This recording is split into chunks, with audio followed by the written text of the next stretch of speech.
Now this illustration deals with extension cords in accordance with NEC 240.5, B as in boy 3, as well as NEC 400.10, A as in apple 10. Now notice the extension cord set that you see to the right underneath the code help. Notice that I can field assemble those. And if I go to figure figure 9-15, then you will see that the attachment caps that you see to the left of the cord set, the extension cords or the flexible cord is heavy duty type or extra heavy duty, either one. And then your attachment cap, male and female, is the non-metallic plastic type that make up so that there's no strands breaks loose and creates any kind of electrified metal part like used to be on some of the old attachment caps. But notice these can be field wired, and you only have two connections. You connect into the receptacle. It runs unbroken all the way to where you'd plug in, maybe with a portable GFCI or whatever is required. Now, that's good. Or say you was running 100 foot and you had 25-foot cords, you'd have to plug in 4 times to get there. So that means you'd have 4 things. Electricians that tie the cord set in a knot so that it won't pull apart when they yank on it. They'll put tape or duct tape around the connections from the male to the female to keep it from pulling apart. But people always are asking, if I just go by the NEC, I'm okay. No, you need to look at the code help. The NEC rules, if it's construction, is 590.4, B as in boy and C as in car. GFCI protection on the construction side is 590.6, A as in apple and B as in boy. 240.5B3, along with OSHA rules, if it's construction, 1926.504G.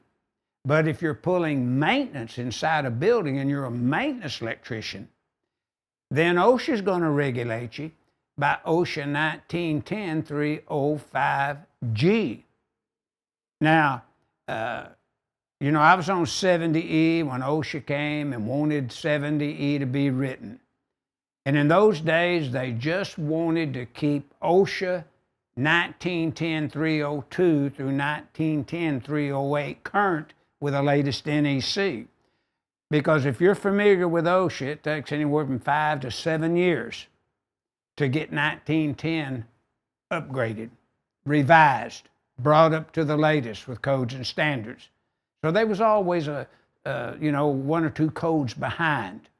So they wanted to keep current because 1910.302 through 1910.308 simply dealt with a visual inspection where all your covers were on, your equipment. Your equipment was totally enclosed at 50 volts or more with live parts and components, and extension cords could not be damaged and used that did not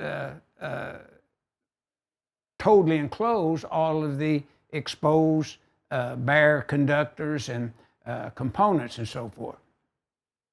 So that worked okay. But then OSHA come up with 1910.331 through 335 that dealt with the arc flash problems. Now they wanted 70E updated so that their requirements would have a standard that employees could go to and select their PPE when they work on exposed conductors, circuits, and parts. And that's how OSHA works. So if you're in 1926 standard, it's construction. But if you're in 1910, it's maintenance. In other words, the construction of 1926 has already taken place. But you're maintaining the existing equipment in accordance with 1910. So those sections for extension cords work together with NEC 240.5B3 and NEC 400.10A10.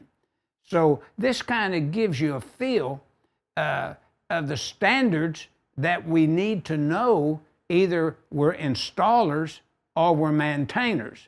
And if I'm an inspector, I need to be familiar with all of it in case you call me. Now, sometimes the inspector just tell you need to talk to OSHA about this. That's all right. The inspector's really only required to know the NEC by most cities. But as an inspector, if I want to know more, review those sections. Because we give you the code help, the NEC loop, and we give you a design tips all through the book. So just depends how much knowledge you want to accumulate. So this illustration is mainly just dealing with extension cords in accordance with the sections that is listed in the caption.